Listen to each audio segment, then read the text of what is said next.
É tão bom estar aqui no sul do país, compartilhando esta palavra tão maravilhosa. Tão bom saber que a palavra é a verdade. E a gente cantou essa música aí no final justamente porque a gente vai falar sobre esse assunto. Amém? Eu creio, na verdade, que todas as músicas hoje, elas tiveram assim, meio que um link, né, para chegar nisso. A primeira música do pastor Eliezer que a gente cantou, de fé em fé, fala da gente não voltar atrás. Fala da gente avançar. Eu não vou retroceder, eu sei que tem um grande galardão. De fé em fé eu vou avançar. Depois, nada é impossível. Inclusive, a transformação do nosso corpo não será impossível. E o justo vive pela fé. E depois nós cantamos aquela Diante de Ti, que também tem tudo a ver, nós vamos adorar Jesus eternamente, é tão bom adorá-lo. Tu és digno do meu louvor, e a última parte da música, Tu és digno do meu louvor, Teu trono é sublime, Tu és o grande Deus, é uma parte escatológica, né? O trono dele é sublime, ele é o grande Deus, ele não está preocupado com o que está acontecendo, ele tem a palavra final. Está tudo sob controle. Ele vai arrebatar a igreja mesmo. Nada vai conseguir deter isso. E essa última música, não tem nem o que falar, ela é toda sobre o assunto. E eu quero começar com 1 Timóteo, capítulo 4, verso 8.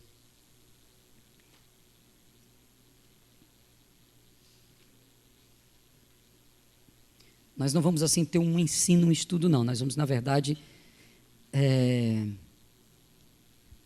ter uma explanação sobre o assunto, e não vai ser aquele estudo sistemático, vai ser uma explanação, e eu creio que esta explanação vai te ajudar.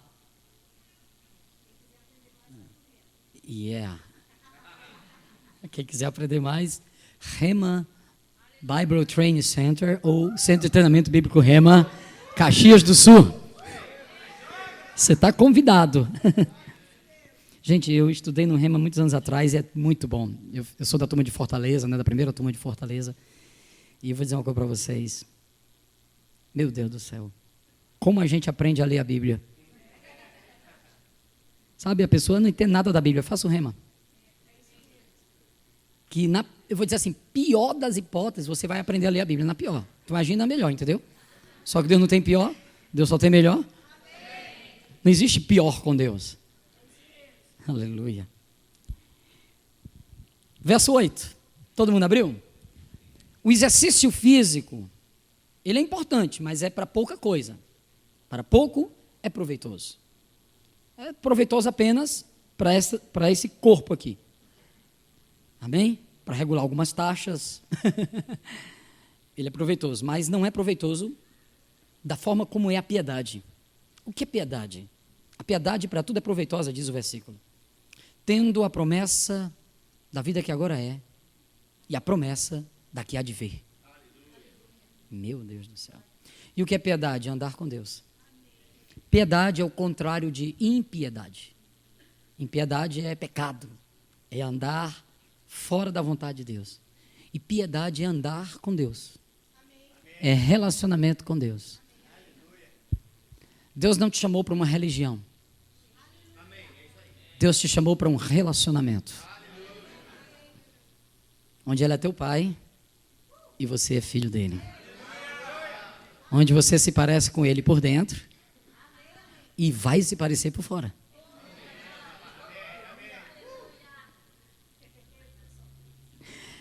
O apóstolo Paulo tinha tanta consciência disso que quando chega em 2 Timóteo, abra lá, 2 Timóteo, nós estamos em primeiro, vai para 2, capítulo 4, verso 7. Ele tinha tanta consciência disso que quando chega no final da vida dele, aqui na terra, ele diz algo poderoso, maravilhoso. E a gente às vezes só para no 7, mas tem o 8.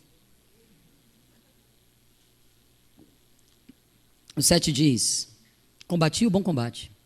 Quer dizer, eu andei com Deus. Eu completei a carreira. Eu andei com Deus até o fim. Eu guardei a fé. Eu não deixei o diabo roubar minha fé. Eu guardei minha fé. Guardar a fé não é acabou, peraí, pegar minha fé, guardei, pronto. Não é isso não. Guardar a fé é não deixar o diabo roubar a tua convicção. Ele guardou a fé. Aí o verso 8 ele diz: já agora a coroa da justiça me está guardada, a qual o Senhor, o reto e justo juiz, justo e verdadeiro és. Tens a palavra final. Justo juiz vai me dar naquele dia, não somente a mim, mas a todos os quantos amarem sua vinda. Como dizia o pastor Bud, que começou esta obra no Brasil, não precisa interpretação. Ele falava assim, americano. Não precisa você interpretar. Está claro que existe uma coroa guardada que Deus quer te dar naquele dia. Mas você tem que amar a vinda dele. Até aí, tudo bem? Então, ok. Nós temos alguns textos que a gente vai. Vamos começar com Hebreus. Aí você vai para frente um pouquinho, Hebreus 10. Hebreus 10 é um capítulo muito escatológico. A partir do versículo 25. É a partir daqui que nós vamos ramificar a mensagem. Amém? Então, Hebreus 10, 25. Todos acharam? Antes de ler, deixa eu dar o contexto de Hebreus 10. Olhe bem para mim. Jesus tinha dito assim, quando ele estava na terra. Ele passou 3 anos e meio na terra, e quando ele estava na terra, mais ou menos com 1 ano e meio, 2 anos, a gente não sabe bem. Mas por aí, ele se revelou para os discípulos. Ele disse, o que os homens dizem que eu sou? Aí disseram, Jeremias, João Batista, um dos profetas, mas vocês dizem que eu sou quem? Pedro disse, eu digo, tu és o Cristo, Filho do Deus vivo. Jesus diz, bem-aventurado és tu, filho de Simão Jonas, Lá na frente, Jesus, no mesmo capítulo, na mesma conversa, ele diz, está escrito a respeito do Filho do Homem, que ele será julgado, condenado, morto, sepultado, e ao terceiro dia ressuscitará. Essa foi a primeira vez que ele disse isso. Quando ele se revelou quem ele era. Amém? Cristo, ele disse que isso aconteceu com ele. A partir daí, ele várias vezes foi dizendo isso. Nessa vez, inclusive, Pedro foi repreendido porque disse, não, Senhor, isso não pode acontecer contigo. Ok, ele disse isso. E quando ele disse isso, isso aconteceu rápido. Por quê? Supor que ele tenha dito isso com 1 ano e meio de ministério. 2 anos depois, aconteceu. Ele foi julgado, condenado, foi morto, foi sepultado e ressuscitou. Se ele disse isso com 2, aconteceu com 1 ano e meio. Bem, não importa. A questão é que foi rápida. Amém? Ok. Depois, quando ele ressuscita, ele diz assim, fiquem em Jerusalém, até que do alto sejam revestidos de poder. 7 dias depois, isso acontece. Ele falou, vamos supor que ele tenha falado no 40º dia, ele já tinha contado 43, que era 3 da Páscoa, ele morreu, ressuscitou nessa ocasião 3 dias, mais 40 dias que ele ficou, 43, mais 7 dias para completar o 50º dia, que era a festa de Pentecoste. Isso aconteceu lá. Eles foram cheios do Espírito. 7 dias depois. Rápido ou demorado? É mais rápido ainda. Só que ele também disse outra coisa. Ele disse, eu vou, mas eu volto. Agora, imagina a cabeça dos discípulos. Bem, se ele disse que ia morrer, ressuscitar, isso aconteceu rápido. Se ele disse que o Espírito Santo vinha, esta promessa, isto aconteceu rápido. Ele disse que vai e volta é rápido. Então, eles começaram a viver com a iminente expectativa, da iminente volta de Jesus. Aleluia. E esta volta de Jesus, ela tem algumas considerações. Ela se inicia no arrebatamento da igreja quando ele não pisa na terra. Ela se estabelece na sua segunda vinda quando ele pisa na terra e vai começar o seu reino aqui na terra. Tudo da palavra de Deus tem 2 lados, o lado de dentro e o lado de fora, o lado espiritual e o lado natural, mas vamos dizer melhor do lado de dentro e o lado de fora. O reinado de Deus começou do lado de dentro de algumas pessoas, de mim e de você. Como o pastor Silvio falou, nós antecipamos o céu aqui. Jesus trouxe o céu para dentro de nós. Por isso que a morte para o crente, ela não é nada. Quando você adora o Senhor, quando você adora o Senhor, aí você não sente aquelas coisas por dentro, aquilo ali já é o clima do céu adiantado em você. Por isso que é bom adorar, é por isso que é bom falar em língua estranha, por isso que o diabo não quer que você faça isso. Porque ele quer que você fique vivendo o clima do inferno. Você já está salvo por dentro. Por dentro você já é filho de Deus, por dentro você já é salvo, por dentro o céu já está no teu coração e você já está no céu. Jesus conectou a terra e o céu. Quando Adão pecou, ele perdeu a presença de Deus. A presença de Deus subiu. O Éden, que significa a atmosfera, a presença de Deus subiu, foi embora. Mas quando Jesus veio, o segundo Adão, ele disse: eu vim buscar e salvar. Ele não disse quem se havia perdido, ele disse o quê. E o que é que se havia perdido? A atmosfera. E ele trouxe de volta ela para nós. Isso é uma bênção. Já vivemos isso. Só que por causa das limitações do nosso corpo, nós não vivemos em plenitude. Por isso que Deus ele não estabeleceu o ministério da alma penada para nós. O que é o ministério da alma penada? Ele não quer que você morra e vá para o céu. Ele tem mais, ele tem melhor. Você não vai ficar penando. Não, não, não. Tem algo melhor. Diga para quem está do seu lado, tem algo melhor. E é sobre esse algo melhor que eu quero falar hoje.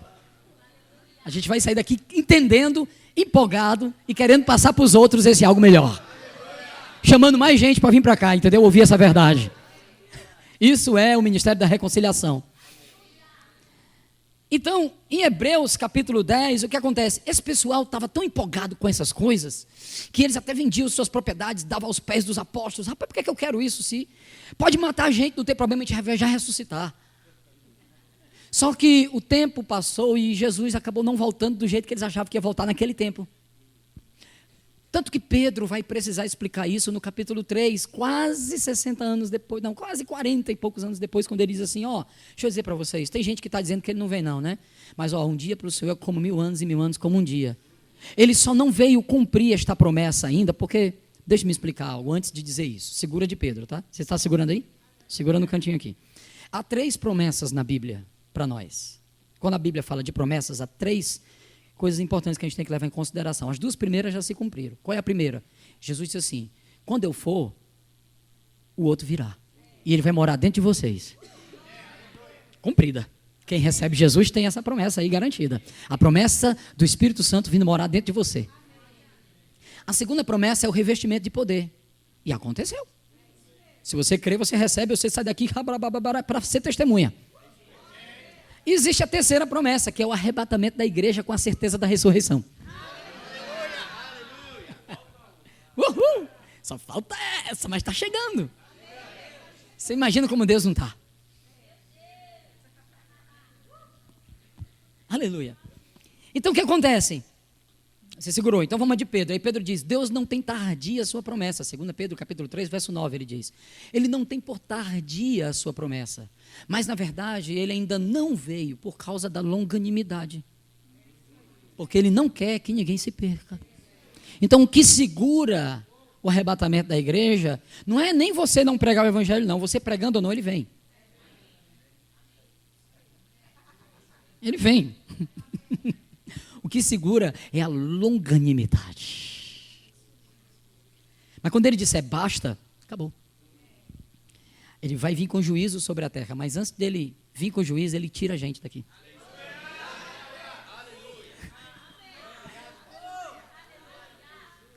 Só que o que acontece? Assim como na epístola de Pedro, assim como na epístola de Judas, assim como na epístola de Tiago, e assim como na epístola de Hebreus, e assim como no capítulo 15 de 1 Coríntios, que Paulo teve que explicar que ressurreição existia, porque já tinha gente dizendo que não. Então, o que acontece? Muita gente estava começando a desistir do evangelho e voltar atrás. Querer voltar para o judaísmo, querer voltar para a lei, querer voltar para aquela velha vida, querer dizer, viver uma vida como se Jesus não viesse voltar. Ele não vai voltar mais não. Aí Pedro disse, ei, fique tranquilo, ele vai voltar, viu? Aí no versículo 10 ele até diz assim, mas aquele dia virá como um ladrão de noite, e que não suceda para que pegue vocês de surpresa, mas estejam prontos, vigiai e orai. Pedro diz a mesma coisa que Jesus fala lá em Mateus 24, vigie e orem. Aleluia. Até aí tudo bem? Baseado nisso, vamos para Hebreus 10. E vai dar tudo certo. Hebreus 10, 25. Primeira coisa que ele diz. Ele vem escrevendo sua carta, quando chega no capítulo 10, verso 25, ele fala, não deixe de se congregar, como já é costume de alguns. Você pode dizer essa palavra profética aí para o seu irmão? Diga, não deixe de se congregar, viu? Porque já é costume de alguns. Então, do jeito que era naquela época, está acontecendo hoje. Aí ele diz, mas admoestai-vos, porque aquele dia vai se aproximando. Meu Deus do céu. Agora você vai me perguntar, mas que dia é este? Aí você tem que entender os termos da Bíblia. Aquele dia, e eu não vou ter tempo de explicar de uma forma sistemática, mas o que eu ensinar aqui vai ser tranquilo. Você vai pegar bem rapidinho. Não precisa abrir. Isaías capítulo 61, Isaías diz assim, o Espírito do Senhor Deus está sobre mim, porque Ele me ungiu a pregar as boas novas aos quebrantados e anunciar o ano aceitável do Senhor e o dia da vingança do nosso Deus. Diga comigo, o dia da vingança do nosso Deus. Ok, isso é Isaías 61, uma profecia. Jesus chega aqui na terra, quando Ele está lá em Nazaré, na sinagoga, Ele diz assim, Ele abriu em Isaías e começou a ler tudo isso, e Ele para quando Ele diz, a proclamar o ano aceitável do Senhor. Fechou e disse, hoje se cumpre esta promessa. Ele não falou o dia da vingança do nosso Deus, porque na primeira vinda de Cristo, foi estabelecido o ano aceitável do Senhor. E nós estamos vivendo hoje o ano aceitável do Senhor. Nós estamos vivendo hoje o dia da salvação. Hebreus diz, este é o dia. Se hoje você ouvir a voz, não endureça o coração, hoje é o dia. Então nós estamos vivendo no período da graça, no tempo aceitável do Senhor. Ainda dá tempo de se arrepender dos pecados e se tornar a justiça de Deus em Cristo. Por quê? Porque a ira de Deus vai vir sobre o pecado. Deus é bom, mas não é bobo. E todo pecado será julgado. Vocês ouviram isso bem? Romanos capítulo 1, não precisa abrir, Paulo fala a lista de pecado. E do tipo de gente que viveu naquela geração e que viveria nessa geração agora. Filhos que não honram os pais, gente que mente, gente que troca de sexo, gente que faz... Meu irmão, um negócio terrível. E a Bíblia diz que Deus entregou esse pessoal às paixões da sua carne. É como se Deus dissesse, você quer viver essa vida? Você não me quer? Então a responsabilidade é tua. Isso é muito sério. O apóstolo Paulo faz uma nova descrição disso em 2 Timóteo capítulo 3, quando ele diz, nos últimos dias os homens serão egoístas. E aí começa a citar de novo a lista muito parecida com a de Romanos 1. Amém? Até aí tudo bem? Quando você abre a televisão, você vê essa lista na cara. Quando você acessa a internet, se você não tiver cuidado com o que você assiste, você vê essa lista. Saindo no dia a dia, você vê essa lista. E o próprio profeta Lulu Santos... Na década de 80, no final da década de 80, para o começo dos anos 90, Lulu Santos escreveu uma música, eu não sei se ele sabia o que ele estava escrevendo, mas ele foi inspirado por Satanás. Quando ele diz, eu vejo um novo começo de era, eu vejo uma expressão profética, vejo um novo começo de era, de gente fina, elegante e sincera, valoriza muito mais o lado de fora, com a habilidade, sabe, dizer mais sim do que não. Quem tem ouvidos, ouça. Amém, gente? O tempo voa, escorre pelas mãos, mesmo sem se sentir. Quer dizer, vamos viver. Vamos nos permitir.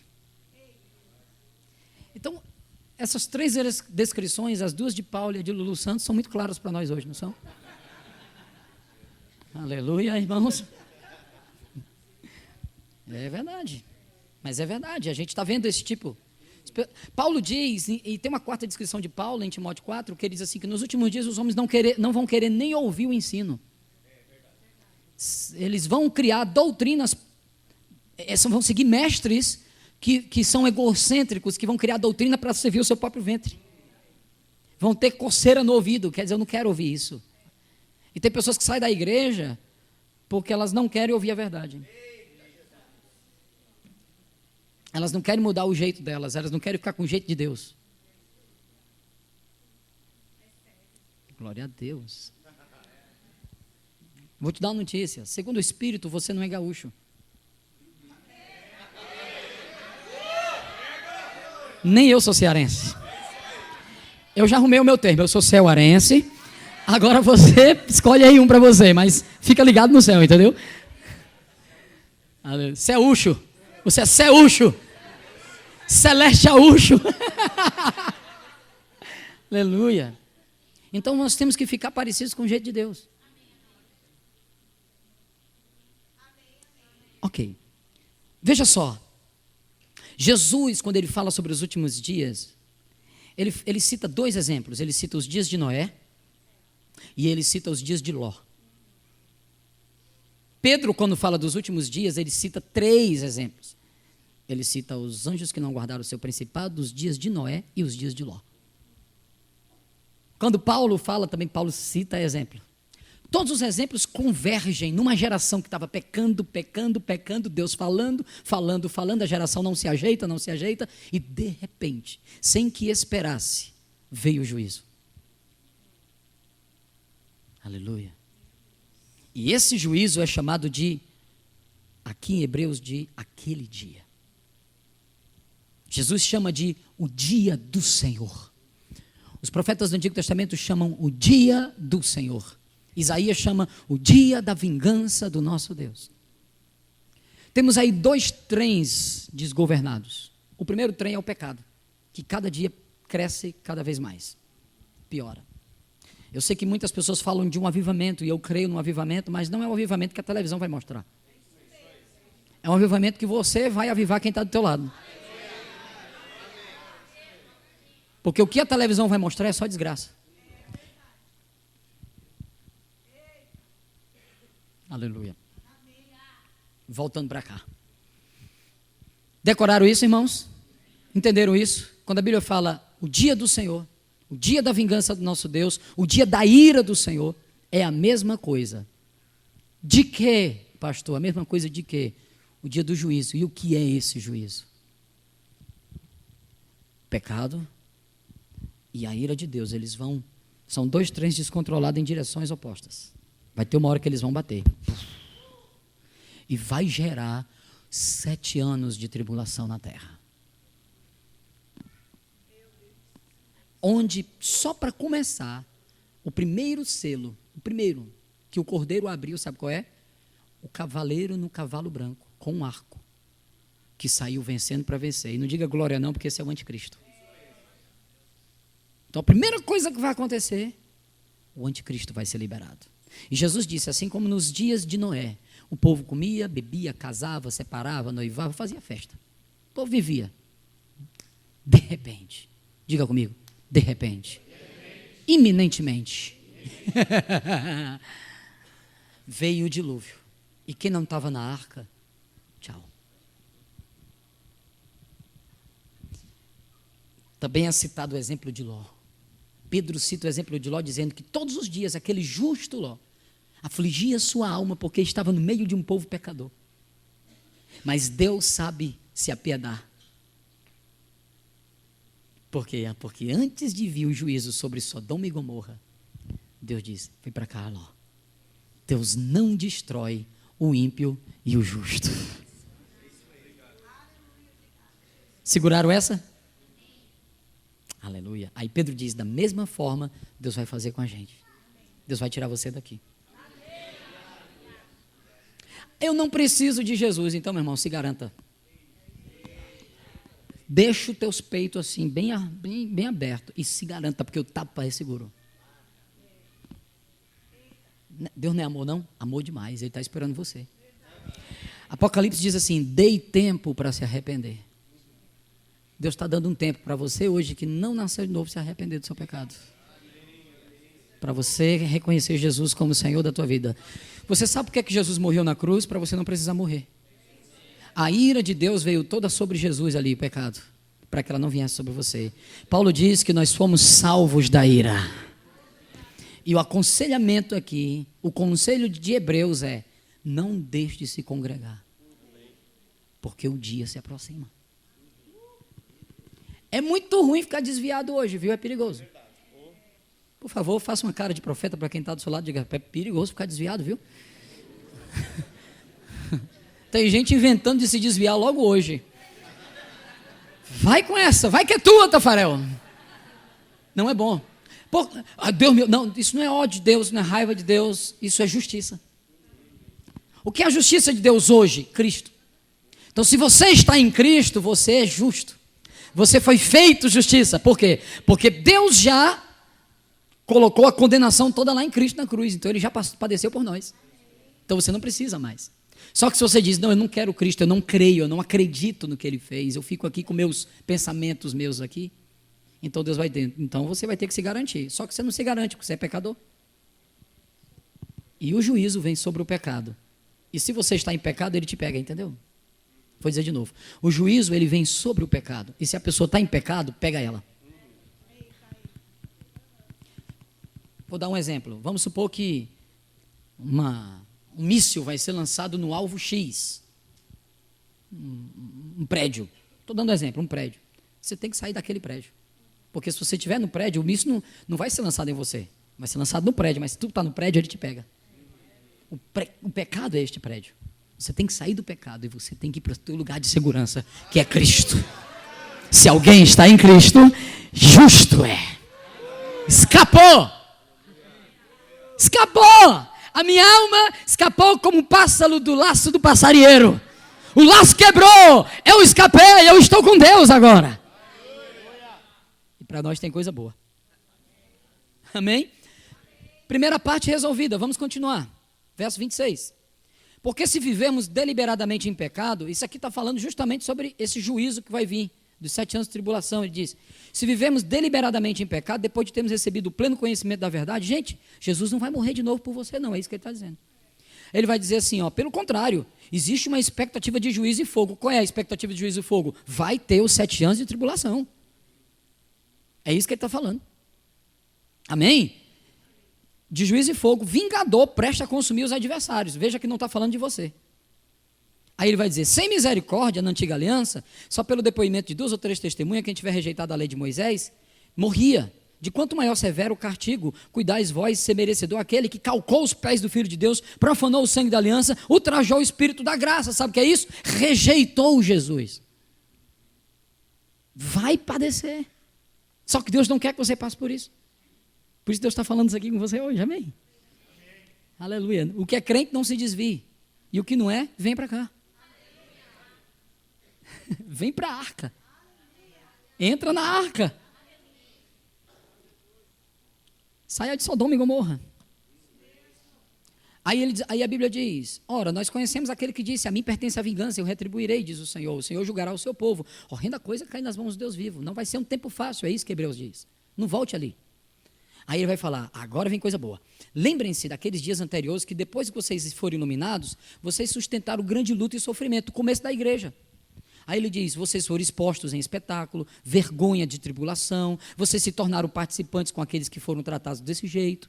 Não somente vocês se compadeceram dos encarcerados, como também aceitastes com alegria. Aí aqui tem algo poderoso. Aceitastes com alegria.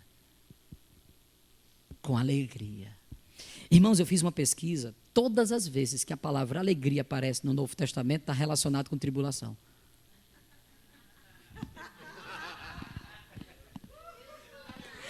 Aí eu fiz uma outra pesquisa. Tribulação, provação e tentação para Paulo, Pedro, João e essa turma não é o que é para nós hoje. Assim, pastor, eu não entendi esse aspecto do Senhor, aleluia. Isso é o religioso falando. Eu não estou entendendo, aleluia. Na verdade, esse pessoal, eles estavam tão convictos desta vida eterna, da vida que começou e da vida que havia de vir, vamos dizer assim, que eles não perdiam tempo com prostituição, com impureza, com essas coisas não. Aleluia. Eles não perdiam tempo. Para eles, a questão era ficar vivo pregando o evangelho.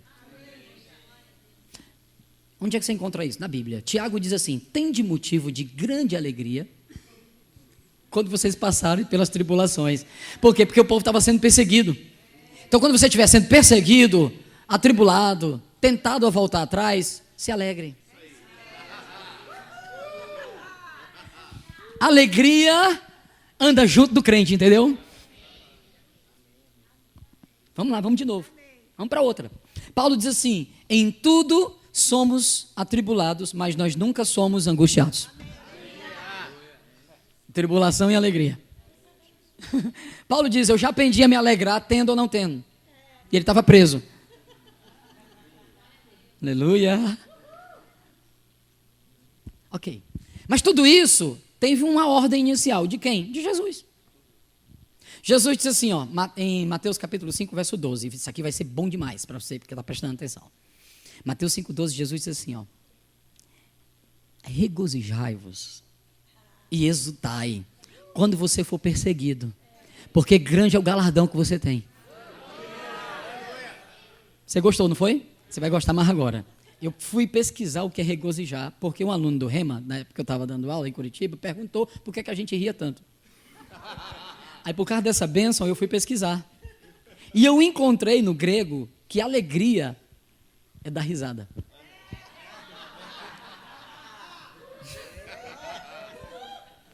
Aleluia. Aí, passando pela prova, dando glória a Deus. Não. Então, o que é que Jesus está dizendo? Quando você for perseguido, dê risada. Quando o negócio apertar, dê risada. Não é chorando, gemendo, chorando, é dando risada. Religião quer que você fique com essa cara, ó Senhor. E é muito importante você manter alegria para a salvação. Então, regozijai-vos e exultai. Eu fui no tal do exultai. O exultai no grego e no hebraico é a mesma coisa, só que no hebraico é melhor, é halal. É de onde vem a palavra aleluia, que significa gritar em alta voz a Deus. Não é assim, ó. Não, é dar um... rasgar o peito. Vamos testar? Vamos lá?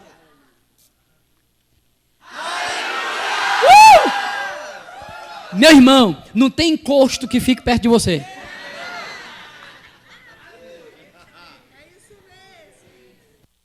Aí o autor de Hebreus diz assim, vocês aceitaram com alegria que tirasse os bens, que desse uma surra em vocês. A Bíblia diz lá em Atos que os discípulos ficaram rindo, felizes, porque foram dignos de apanhar por amor de Jesus. O apóstolo Paulo estava precisando de um companheiro para a viagem, e ofereceram para ele Silas. Aí ele perguntou, ele já levou uma surra? Porque era uma credencial naquela época ter levado uma surra por amor de Jesus. Porque o João Marcos já tinha voltado atrás, ele não queria outro. Lá na frente, João Marcos melhorou. Amém? Então eu pergunto para quem está do teu lado, tu já levou uma surra?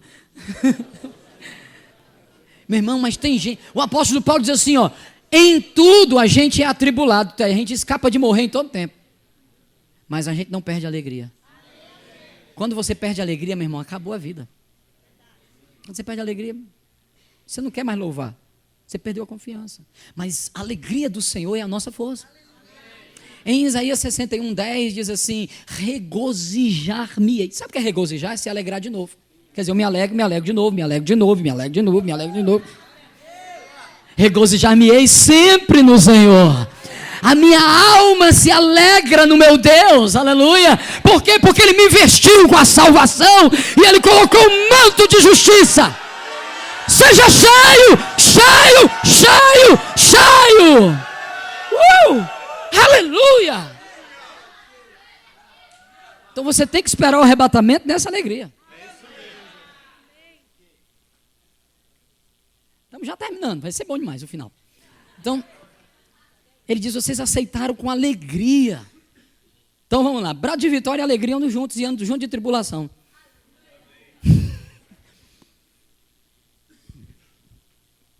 Aí ele vai dizer assim, versículo 34, né?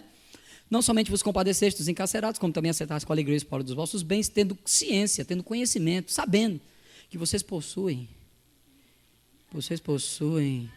um patrimônio superior e durável.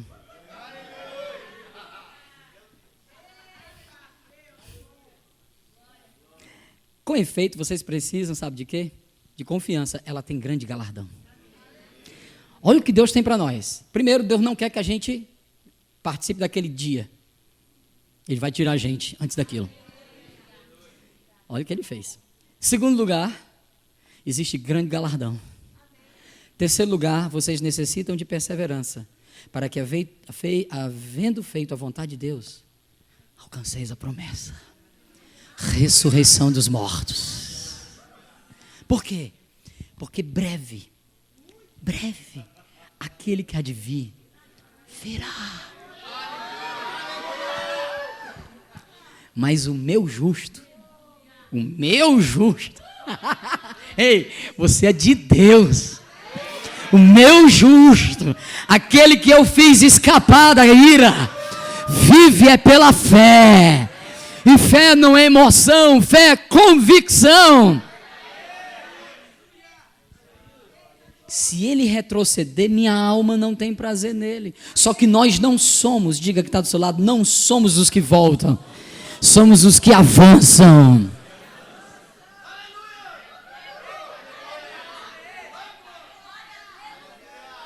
E eu não sei se você sabe, mas o nome hebreu significa avançar.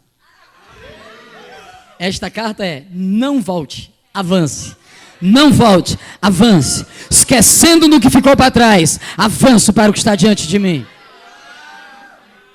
Vamos engrossar o caldo. 2 Coríntios capítulo 4. Vai lá, rapidinho. Que agora a gente vai... Vocês entenderam os termos? Dia do Senhor, tribulação. Você está escapando desse dia, glória a Deus. Promessa, começa com arrebatamento e é a ressurreição dos mortos. Os judeus não sabiam muito sobre esse negócio de arrebatamento. Vocês sabiam disso? Por isso que Jesus não toca nesse assunto abertamente em Lucas 21 e em Mateus 24 e na de Marcos, que eu não me lembro agora onde está. Ele não toca abertamente, ele dá uma pincelada. Porque aqueles textos são para os judeus. Quem vai falar desse negócio de arrebatamento é Paulo. Do jeito que os judeus não conheciam a igreja, e Paulo é quem revela o mistério, aleluia, o mistério que estava oculto. Jesus, ele somente dá um início na igreja e Paulo é quem explica melhor. Jesus também dá só uma pincelada no arrebatamento e Paulo é quem vai dizer que existe o negócio. Aleluia. Então segura de Paulo aí que vai ser a final, tá? Amém? Olha a consciência deste homem. Como eu falei para os irmãos, aqui é só uma explanação. Não é, o intuito aqui não é um estudo sistemático, teológico. Uma explanação para a gente ficar afogueado. E querer andar em santidade e querer pregar para os outros. Pronto. Esse é o intuito, é se afoguear, andar em santidade e pregar para os outros. Trazer o máximo de pessoas para cá, que aqui é o lugar. Então, 2 Coríntios capítulo 4, verso 7, olha que coisa linda. Eita, Jesus, tá ficando bom, viu? 2 Coríntios 4, 7. Aleluia, eu estou abrindo aqui. Diz assim: temos, porém, este tesouro em vaso de barro. Só cutuca teu irmão assim. Você vai perceber que ele é um vaso de barro por fora. Mas tem um tesouro dentro desse vaso. O nome desse tesouro é a presença de Deus. É tudo que você já é. Só que o vaso de barro não ficou esquecido, não. Muita gente pensa que Deus, não, é só o Espírito. É não. Tem coisa boa para o corpo também. Ele diz: temos este tesouro de vaso de barro para que a excelência do poder seja de Deus, não nossa. Quer dizer, é Deus, não a gente. Isso tudo tem a ver com Deus. Ele diz: em tudo somos atribulados, nunca perdemos a alegria. Perplexos, mas nunca desanimamos. Perseguidos, mas nunca desamparados. Abatido, esse abatido é levado de uma surra até quase morrer, mas nunca destruído. Levando sempre o nosso corpo, morrer de Cristo, para que a vida de Cristo se manifeste em nossos corpos mortais. Veja como Paulo vivia pensando nessa tal dessa ressurreição dos mortos. Me permito falar esse termo estatal, porque para muita gente hoje parece que nem vai existir. Mas, gente, é algo tão real, mais real do que a cadeira que você está sentado. Porque Tiago diz que a nossa vida na terra é como um vapor. É assim, ó, acabou. E por que você está juntando tesouro na terra? Onde a traça corrói e a ferrugem, e os ladrões minam e roubam. Jesus não está falando que Jesus não estava contrariando o fato de você ter alguma posse na terra. Você pode ter. Jesus só estava falando com o coração. Ele disse: não coloque o teu coração nisso. Ajunte tesouro no céu, coloque o teu coração nas coisas celestiais. Elas não passam. E aí Paulo está falando claramente. Versículo 11, ele vai dizer o quê? Só começa, por favor, aqui. Mente entregues. Todo dia a gente é entregue à morte por amor de vós. Verso 12. Opera a morte para que em vocês opere a vida. Sabe o que Paulo está dizendo? A gente não tem medo de morrer. Crente que tem medo de morrer, ele está com defeito de manutenção. Você não precisa ter medo de morrer. Vou dizer de novo em outra língua, talvez francês é melhor, né? Em alemão. Não, é italiano, né, pastor? É italiano. Você não precisa, você não precisa ter medo de morrer. Eu não estou dizendo com isso que você vai ter que desejar a morte. Não é isso que Paulo desejava. Só que Paulo não tinha medo. Há uma diferença entre não ter medo e desejar. Aleluia. Então Paulo está dizendo, a gente é entregue à morte todo dia. Versículo 13. Porque como está escrito, eu criei. Por isso que eu falei. Sabe o que Paulo está dizendo? A gente tem convicção, meu irmão. Ninguém tira a convicção que a gente tem, não. É por isso que a gente prega, é por isso que a gente fala, é por isso que a gente confessa, é por isso que a gente diz. Diga para quem está do seu lado, quem tem convicção, fala. Eu criei, por isso falei. Nós cremos, por isso falamos. Verso 14 ele diz, por quê? Porque sabemos que aquele que ressuscitou Jesus também vai ressuscitar a gente. E o versículo 16, pula para o 16. Rapidinho. O que é que ele diz no 16? Então é por isso que a gente não desanima. Em outras palavras, Paulo está dando aqui a ideia dele, a razão dele por que tem crente desanimado. Sabe por que tem crente desanimado? Porque só pensa na terra. Pastor, é só isso, mais nada. Só pensa no seu umbigo, é igual a sanguessuga. Tem 2 filhas, dadá. Enquanto não estiver satisfazendo o umbigo, é minha família, é meu filhinho, é minha vozinha, é meu cachorrinho. Nada contra. Mas se você só pensa nisso, meu irmão, você é mais miserável de todos os homens, diz Paulo em 1 Coríntios capítulo 15. Pode dizer amém, que é verdade. Tem uma vida tão boa para você viver e você vive pensando no namoradinho.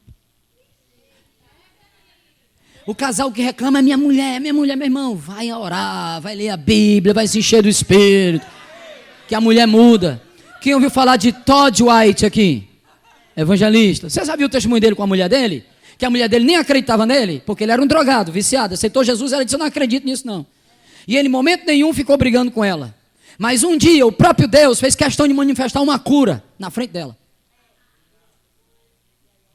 Aí ela creu. Mas a gente fica querendo, sabe, nosso mundinho. E Deus tem um mundão para nós. Então ele diz, é por isso que a gente não desanima. Porque a gente sabe que mesmo que o nosso homem exterior se corrompa, que a gente fica careca, sabe, Cláudia? Cabelo branquinho, que a gente morra. Por mais que eu exerça fé sobre doenças, quando eu chegar lá para os 130 anos, eu vou embora. Smith Wigglesworth ressuscitou 23 mortos, mas ele também foi embora. Mas a esperança não é a vida agora. Tem um negócio melhor que Deus tem para nós. Estou deixando, já eu vou te citar. Estou chegando lá. Ele diz, ainda que o nosso homem exterior se corrompa, o interior se renova todo dia. Quer dizer, do lado de dentro já está tudo beleza. Você só tem que crescer. E dar mais valor que está do lado de dentro. Porque a nossa, eu amo isso quando ele vai dizer, porque a nossa leve e momentânea. Ele chama de escapar de morrer de leve e momentânea. Ele não estava devendo uma continha de R$37 não, sabe? Ah, não vou para a igreja, estou devendo, não vou para a igreja. Não. Ele chama de escapar de morrer de leve e momentânea tribulação. Produz para nós o eterno peso de glória, acima de comparação. Você sabe o que significa glória? Categoria, espécie. Existe uma glória que habita dentro de você, mas ela ainda não está fora, do lado de fora. Por isso você precisa confessar a palavra, por isso você precisa declarar o que Jesus fez. Por causa do corpo que você tem, por conta do pecado de Adão, o teu corpo está limitado. Ele adoece, ele morre, problemas acontecem. Mas o reino de Deus já está dentro de você agora. Então você consegue sobre você, na tua vida, exercer o máximo, dependendo da tua fé. Por isso que a gente anda por fé, porque a gente ainda não tem, entendeu? E não por vista. Então você aqui, você já começa a viver coisas do céu. Você já começa a declarar saúde, mesmo neste corpo limitado, neste corpo caído. Só que Deus tem uma carta na manga, chamada ressurreição dos mortos. Uau, lindo. Aí no verso 18, o que é que Paulo vai dizer? Portanto, não atentamos nós nas coisas que se veem, mas nas que não se veem, porque as que se veem passam, as que não se veem são eternas. E o verso 19 é top. Eu sei que você está procurando o 19, mas é porque não terminou o assunto. É o capítulo 5, verso 1, é o 19 do 4. Combinado? O pessoal do Rema já sabe, Tanto que ele já fala. Amém? Aí ele diz assim, ó: sabemos que se o nosso corpo deste tabernáculo se desfizer, a gente tem um edifício eterno, não feito por mãos. Aí, isso é lindo, a gente vai até o verso 6 ou 7 desse aí. O que é que diz o 2? Enquanto a gente estiver nesse tabernáculo, meu Deus do céu, é Romanos 8, do 18 em diante. Você geme, você está limitado, você quer muito mais. A gente pudesse aqui estar correndo, e dançando, e pulando, e louvando, e se alegrando, e dando glória. Mas tem hora que o corpo cansa. Mas o que ele tem para nós não cansa. Nós gememos. Por quê? Porque a vontade de Deus é salvar o teu espírito. Isso ele já fez em Cristo. Você é uma nova criatura. A vontade de Deus é renovar a tua mente. Você renova pela palavra dia após dia. Mas a vontade de Deus não termina aí. Existe uma promessa final que Deus tem para você. A ressurreição definitiva do teu corpo. Oh, aleluia! Ei! E você ainda está pensando em dívida? Tem coisa boa para nós. Aleluia. Pecado não terá mais domínio sobre nós. Se a gente consegue ser o que é, pastor, nesse corpo, meu Deus do céu. Eu tenho uma notícia boa, estou já dando. Finalmente. Você sabe que pregar escatologia não é fácil, não. A gente tem que deixar tudo certinho. Para ficar todos os pontos fechados. Versículo 3, eu preciso desse versículo. Porquanto se de verdade estivermos vestidos, não seremos surpreendidos sem roupa. Você sabe o que Paulo está dizendo? A palavra nu aí, tem várias versões que aparece nu, é um espírito que não tem corpo. Não é a vontade de Deus que você fique nu. Quer dizer, morra e seja só um espírito no céu. Isso é um tempo que você vai ficar lá. Deixa eu dizer, Deus é tão bom. Olha aqui, ó. Quando você morria antes de Cristo, você ia lá para baixo. Se você morresse crendo, você ia para o seio de Abraão. É um lugar legal, mas não é o melhor. Você não estava sofrendo, você estava legal, mas não estava no melhor. A Jesus, ele não, vou resolver esse problema. Então ele diz assim, ele proclamou aos espíritos em prisão. Ele disse, ei Abraão, você não fica mais aqui não, tá? Eu sou o cordeiro. Amém? Aí ele chegou para Isaías, ei, fui eu que fiz o sol parar. Moisés, eu sou a serpente de bronze. Essa repartição vai ter fim hoje, porque eu vou levar vocês comigo lá para cima. Só que ele levou o espírito e a alma deles, amém? Só que Deus não se satisfez com isso, eu tenho melhor. Eles não vão ficar morando aqui, só o espírito e a alma. Não, eu vou ressuscitar o corpo deles também. Amém. É por isso que você precisa de esperança, é por isso que Paulo diz, Cristo em você. É a esperança desta glória. A glória que vai se manifestar no teu corpo. Porque o teu corpo será igualzinho ao corpo que Jesus tem hoje. Eu ia dar essa notícia só no final, mas já dei agora. Pastor, que rosto eu vou ter? O que você tem? Então já se acostume com ele. Já vença qualquer complexo de inferioridade, que você é lindo, e eu também. E a ruga? Não terá. E a estria? Jesus resolve também. E aquela pochete? Também está resolvido. Você vai ressuscitar no teu melhor. E se você, eu quero dizer algo de Deus aqui. E se você de repente teve alguma situação de aborto, fique tranquilo, você vai ver o seu menino. Ele vai estar bonitinho, num tamanho legal. Eu não sei qual é o tamanho, mas você vai estar, ele vai te abraçar, vai dizer, você lembra de mim? Não sei quem é você não. Você me perdeu, você quis me ter, mas não conseguiu me ter. Mas não tem problema não, eu estou aqui. Eita glória, Pai bom. Criança. E de repente, se você teve uma situação de ter perdido um filho bem novinho, não se preocupe não, você vai ter ele lá também, você vai vê-lo. E lá ele não morre mais. Meu Deus, isso é muito bom, né, pastor? Gente, o mundo não tem isso. Eu não quero lá ficar nada. Eu vou ser arrebatado. Vamos lá, vamos terminar, que isso aqui é bom demais. Jesus, meu Deus. Aleluia. Amém? Enquanto a gente estiver aqui, estamos ausentes do Senhor. Quer dizer, a gente quer ver Jesus e não consegue. Quem quer ver Jesus aqui? Você vê por dentro, você vê no teu irmão, você vê na palavra. Mas João disse assim, ó, fininhos, vede quão grande amor o Pai nos ama, ao ponto de sermos chamados seus filhos. E somos mesmo. Quem é filho aqui? Aí ele diz, o mundo ainda não conhece vocês, porque não conhece ele. Porque o mundo só te vê do lado de fora. Do lado de fora você não tem cara de filho de Deus. Para o mundo não. Para mim tem, que eu tenho um espírito e testifica. A gente se conhece, que a gente é irmão, entendeu? Você é a cara de Jesus do lado de dentro. Só que o mundo não sabe, o mundo te vê pelo que você ganha, pelo emprego que você tem, pelo carro que você anda, pela casa que você possui, ou não. Aí diz assim, o mundo não nos conheceu. Mas espera aí, quando ele se manifestar na vinda dele, tal como ele é, nós o veremos. Não haverá limite, a gente estará presente no Senhor. Coisa linda, né? Verso 5. Nos dando o Espírito Santo. De quem foi essa ideia? Paulo disse, essa ideia foi de Deus.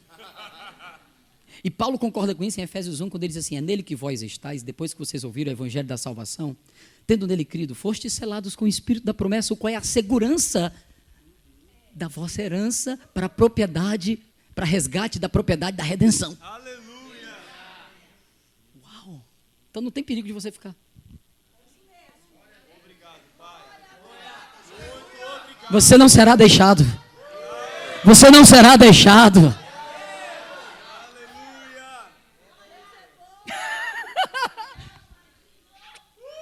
Entendeu por que a gente louva, irmão?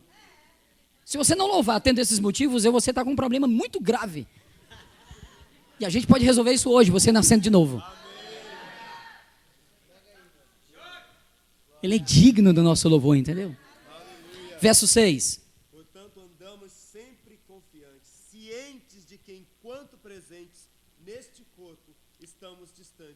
Mas vivemos por fé e não por vista. Agora tem uma versão que, ao invés de dizer sempre confiante, diz assim, é por isso que a gente sempre está alegre. Falando de novo da alegria. Por que a gente mantém a alegria? Porque a gente sabe de tudo isso. Sabendo que a gente mesmo presente nesse corpo, a gente ainda está ausente do Senhor. É por isso que a gente precisa de fé. Porque a gente ainda não está vendo. Mas a gente acredita. Mas a gente crê. Mas a gente sabe. E para finalizar, 1 Coríntios 15, 50. Para a gente ir embora. E antes de ler o 15, 50, eu vou citar uma coisa para você, tá bom? Foram abençoados? Aleluia. Amém. Eu estou muito feliz, porque eu sei que o Senhor está falando com você aqui hoje. Eu vou citar isso baseado em 1 Coríntios capítulo 15, verso 50. Tu pode ler? Contudo, irmãos, eu vos afirmo que carne e sangue não podem herdar o reino de Deus. Ó, o que você está aí hoje não tem condição de herdar o reino de Deus, não. Esta carne não vai herdar. Por isso que quando você morre, a carne vai para debaixo da terra. Seja cremado ou não, vai virar pó. O cremado vira mais rápido. Mas o poder da ressurreição vai juntar isso aí tudinho. E a boa notícia é que este poder já habita em você, entendeu? Aí Paulo diz que ora para que você descubra como é que opera este poder. Este poder consegue reverter qualquer situação de morte em vida. Câncer pode ser revertido hoje.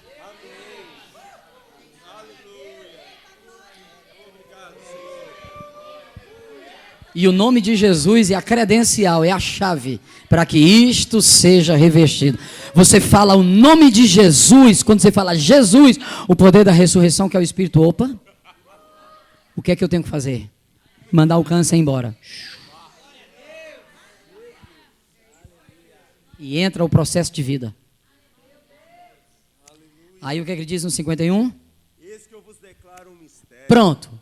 Aí eu vou dizer para vocês. Os judeus não entendiam tudo. Aí Paulo disse assim, pessoal, vocês conhecem sobre a segunda vinda de Cristo. Beleza, vocês estão esperando. Vai ter a ressurreição. Mas eu vou dizer um segredo. Tem um negócio que o Senhor contou para mim que vai acontecer. Jesus não pôde revelar, porque o povo não estava preparado para ouvir, entendeu? Ele só deu uma pincelada. Por isso que o Senhor, está vendo, não fala de arrebatamento lá em Lucas, nem em Mateus. Claro, não vai falar claramente, porque judeu nem entender disso. Mas para a igreja, Paulo disse assim, eu vou revelar um segredo para vocês. Nem todo mundo vai morrer. Mas todo mundo será transformado.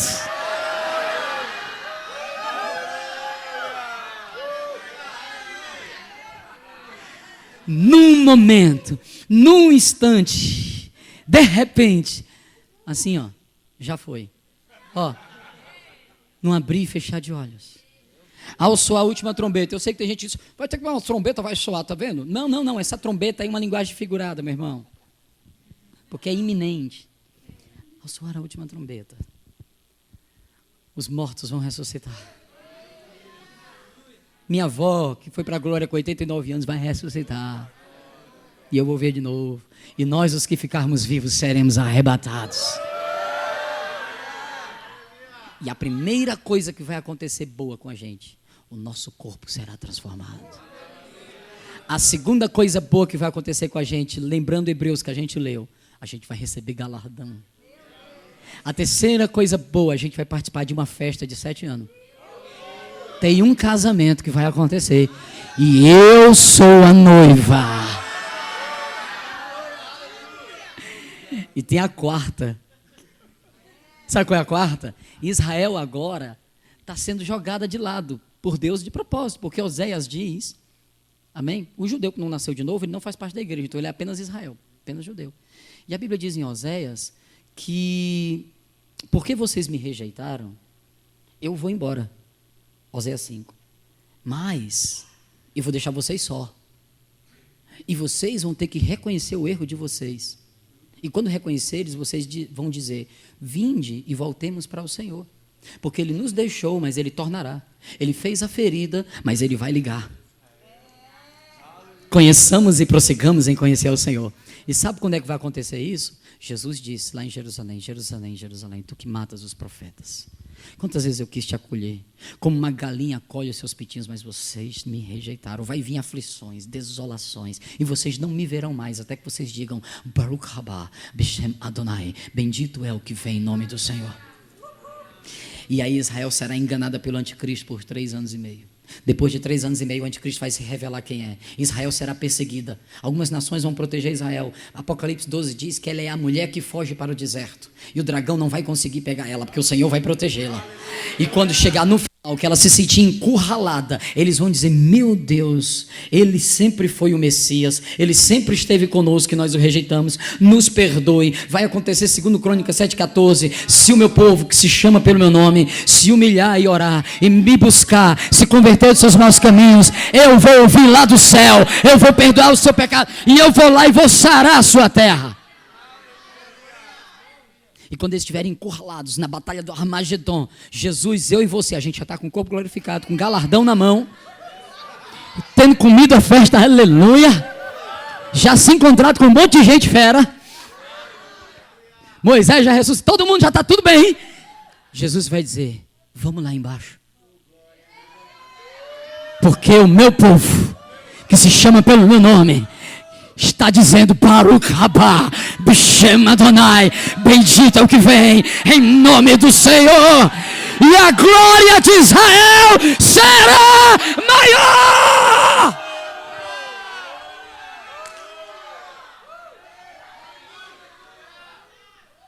Quem nos separará do amor de Cristo? É o que Paulo diz. Uau! E aí a gente volta. E Apocalipse 19 vai se cumprir. Aí sim o original, o cavaleiro no cavalo branco, com uma espada, a coxa, Senhor, Rei dos Reis, Senhor dos Senhores, os olhos como chamas de fogo, aleluia, e na sua boca uma espada afiada. E ele vem. Eu não sei, pastor, onde você vai estar, eu vou estar do lado. E eu vou vir. E vai começar a batalha. Então ele entra na frente de Israel. Diz, esse povo aqui eu defendo. E está lá o anticristo. O anticristo. Aí Jesus olha para o anticristo. E vai começar a batalha.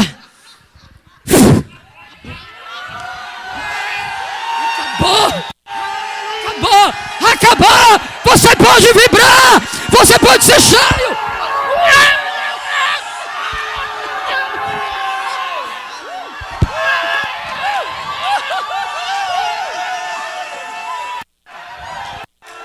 Você é cheio! Você é cheio! Você é cheio! Você é cheio! Cheio! Cheio!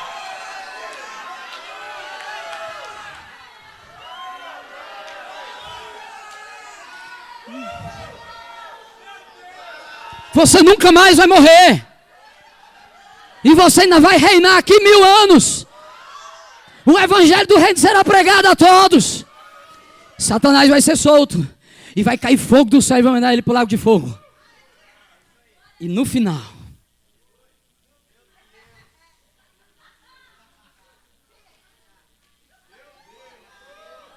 Paulo diz em 1 Coríntios, pastor, que ele vai, depois de ter colocado a morte física debaixo dos pés, porque o último inimigo a ser vencido será essa morte física, essa desgraça de morte física. Aleluia. A morte espiritual ele já venceu. Para ele e para mim. A morte física ele já venceu só para ele por enquanto. Mas ele diz, fiquem em esperança. Porque como eu venci, vós também vencereis. Coisa linda, gente. Isso é maravilhoso, isso é top. Aí, a Bíblia diz, quando ele tiver colocado todos os inimigos debaixo dos pés, o lago de fogo existe, mas ainda não funciona, a segunda morte.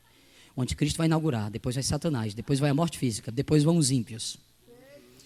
E quando ele tiver feito isso, a Bíblia diz que ele entregará o reino a Deus. Está aqui, Pai. Tudo que você me deu, eu te dou de volta, porque agora ele é o Senhor. E ele vai se colocar diante do Pai e vai dizer, agora tudo voltou para as tuas mãos. E Deus vai fazer novos céus, uma nova terra.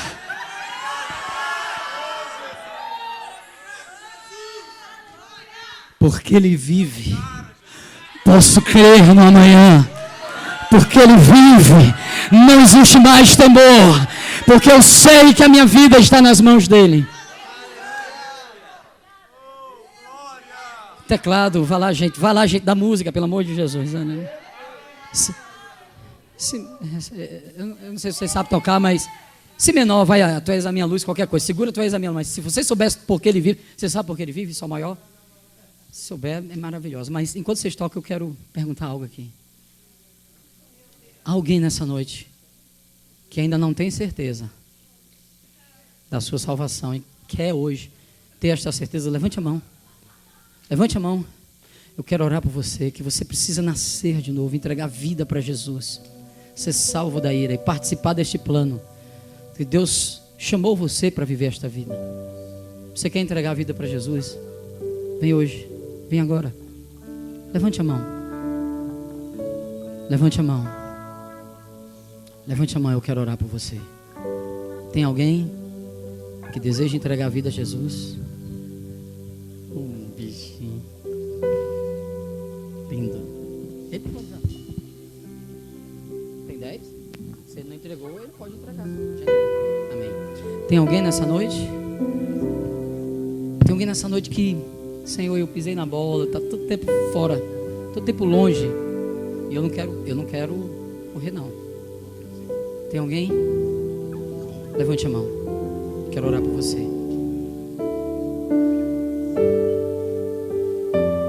Então, se você puder abraçar quem está do teu lado, vamos cantar essa música como igreja, amém?